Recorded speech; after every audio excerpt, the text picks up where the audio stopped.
lenkosi yami uJesu kwaze kwamuhle ukuthi nangalesi sikhathi sihlangane sizokhuluma ngoNkulunkulu elithi iBhayibheli unamandla ezikhathini zonke. Sizokhuluma ngento ejulile namhlanje. Sokhuluma ngengqondo. Sokhuluma ngamandla engqondo. Isekelo senkulumo yethu isezwini likaNkulunkulu encwadini yamaHebheru chapter number 4 verse 12. Elithi izwi likaNkulunkulu liphilile namandla, liyahlaba lihlukanise libukhali kuneyinkemba eyikhalipha nhlangothi zombili. Izwi likaNkulunkulu. Uma kukhulunywa ngezwi likaNkulunkulu umlaleli ekhaya, uma kukhulunywa ngezwi kukhulunywa ngento esemqoka, kukhulunywa ngokuphila kwakho konke, kukhulunywa ngokukhanya kwakho konke, kukhulunywa ngethuluzi uNkulunkulu alisebenzisa ukudala izulu nomhlaba. Uma uNkulunkulu wethu ekhuluma indaba yezwi, bantwana benkosi, ukhuluma ngalokho esikuzwa kubhala encwadini uJohane. Uthi ekuqaleni wayekhona ulizwi, ulizwi wayenguNkulunkulu, enguNkulunkulu. Konke okudaliwe kwavela ngaye, ngaphandle kwakhe akuvelanga lutho. Aqhubeke athi ulizwi wayengukhanya okukhanyisela abantu, ukukhanya okukhanya ebumnyameni, ubumnyama bukwazanga ukucisha. Abasekuqhubeka athi ukukhanya kwakungukuphila kwabantu, ukuphila kwabantu. Ulizwi uKristu Jesu, lona lelizwi ekhulunywa ngalo encwadini yamaHebheru, incwadi yamakhawe. Okuthiwa-ke wabe sefika ezweni izwi likaNkulunkulu, the word of God was made flesh. Uma kukhulunywa lezi zinto, mlaleli, ku-12:54 p.m. siqeda siphuma emkhosini wePhasika. Abantu kade benza izinto eyinhlobonhlobo ephasikeni. Wonke umuntu uphethe umphako wokuba qhubeke kulonyaka ngamandla amasha, ngamandla ovuko. Indaba yethu namhlanje ikhuluma ngezwi, ukuthi izwi likaNkulunkulu linamandla okukuyekisa isono. Izwi likaNkulunkulu linamandla okukusiza udabule laba bengadabuli khona. Manthakadosalia Loshanimaya. Izwi likaNkulunkulu linamandla okukusiza ukubungene labantu bakini beke bazama ukungena khona bangangena. Lidabula ukhondolo, lidabula iziphi zeminyaka.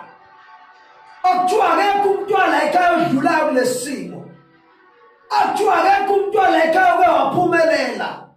Izwi kodwa konke kubuyela kulokhu. Lalela-ke mzalwane wami, incwadi yamaRoma chapter number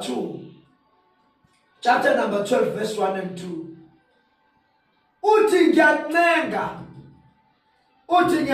ngobele baNkulunkulu uba ninikele imizimba yenu bomnikelo opheleleyo. Uba sethi niguqule isimo ngokwenza ube yintsha ingqondo yenu. Ingqondo yenza ube yintsha zekuguquka isimo. Ingqondo yenziwe yintsha kanjani? Uyenza ibe yintsha kanjani ingqondo? Uma sikhuluma ngokwenza ibe yintsha ingqondo, sikhuluma ngento ejulile mzalwane wami, ngoba lithi iBhayibheli lami ukukholwa kuza ngokuzwa izwi. Umuzwa indaba ezimbi ubungekho ngenkathi zenzeka futhi awubonanga. Kodwa uma usuzwile, noma ngathiwa abantu bebehleba ngomuntu akulona iqiniso, kodwa ngoba usuzwile, yingakho-ke namhlanje sizokhuluma ngezwi. uJesu ngiyakutshela namhlanje, mntakababa, nawe baba, nawe mama, uthi mina ngindlela neqiniso lokuphila. Okholwa yimi akasoze oma, ozayo kimi akasoze uyalamba uthi mina ngiyisinkwa sokuphila odla lesinkwa akasoze alamba uthi eswini sakho kuyogobhoza imfula yamanzi aphilileyo elithi iBhayibheli uSathane akazanga uma engazange ukuzobhubhisa chitha bulale uthi uJesu kodwa mina ngizile ukuba nibe nakho ukuphila kuqhiqhime isono sinqotshiwe amandla esono anqotshiwe ukufa kunqotshiwe ithuna linqotshiwe lezi zinto esingazisho nje kuphela sekwenziwe singahlala kanjani sigqilazwa amandla okumnyama mlaleli lapha ekhaya sekuyisikhathi eside sihlele emangeni kaSathane ekhuluma izinto ezimpilweni zethu engathi impilo ayisophinda ishintshe bengizokhuluma nawe lo uhlele ekhaya ukuthi mntakababa nalizwi likaNkulunkulu ekuthiwa liphilile namandla lihlukisa amathambo nomkantsha lihlola izizindlo zenhliziyo lidabula umphefumulo nomoya yizwi likaNkulunkulu enamandla ngoba ngeke kube yinto ongahlali nayo angeke ubhodle into ongayidlanga uyilento oyidlayo uyilento ohlala nayo umudla izwi uzobhodla izwi umudla uJesu uzophila uJesu ukuphila impilo evalelwe noma ebekiwe noma entshalwe ezwini uzomanifest izithelo zezwi uyilokho kubhekile angeke uJesu azale isangoma nesangoma ngezala uJesu kuya ngokuthi udleni umudla umoya ongcolileyo uveza izithelo zokungcola umudla umoya ophilileyo uveza izithelo zokuphila umuntu uKristu Jesu uba isidalwa esisha akudala kuyadlula uvela omusha ngoba ingqondo uyifake izwi likaNkulunkulu yezwi izwi yatrainwa izwi ingakho noma udecide into ephumelelayo ingakho noma uyiphatha noma uyithiba noma uyihola noma wenza ama-decisions noma ukhetha abangani usizwa yizwi odlayo umuntu mangenwe idlozi uyabonakala umuntu mangenwe idimoni uyabonakala kanjalo nomuntu mangenwe izwi uma ungenwe izwi lafundla langena kuwe kubonakala izithelo zalongenile angeke umango ukhipha umoba iyiphi imbewu engene engqondweni yakho abanye abahlale bekhuluma nawe bethi kumele senze izinto kumele siyobona ogobela kumele siyohlanganisa mntaba bisezweni la kushiya nalawo mazwi kusemhlabeni la kusemhlabeni ingakho elithi iBhayibheli lami umuntu eKristu Jesu bayisidalwa esisha okudala kuyadlula ngoba your life is under new management. When we are talking about the renewal of the mind, we are talking about Christ Jesus, the heavenly software, the heavenly programming that will access your mind and turn you from being just an individual, from walking with your own power and your own understanding. That is why in Proverbs chapter 3, he says, do not linger. Trust in the Lord. Izolo lakho nenamhlanje lakho likulungiselela ngobuso lezinto senzayo sikulungiselela ikusasa. Lempilo iphila manje iyamanga yokuskema abantu yokurobha abantu yemithi yokungola yesono uyazilungiselela ila uyakhona kusasa. Kokolo isimo.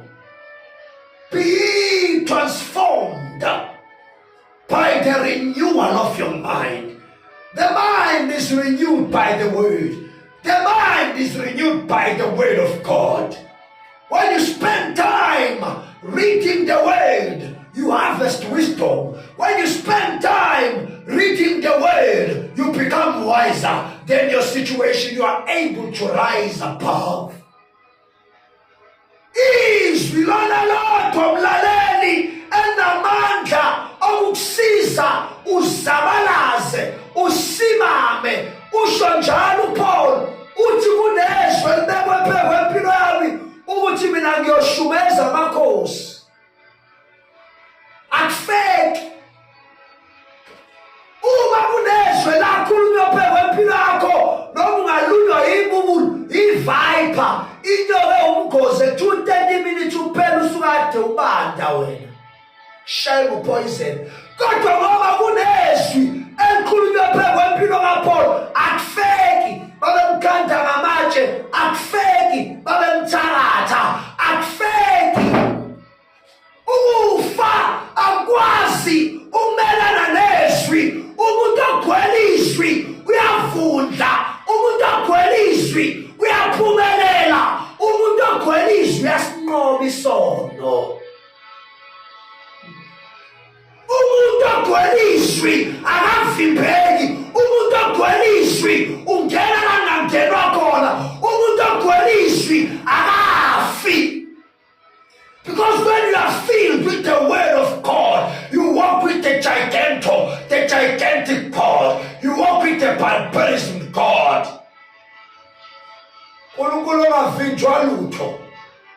Uthi Mose ambakhipha abantwana bamaGibhithe. Waligubhisa iGibhithe uMoses. Sebenza ngezwi.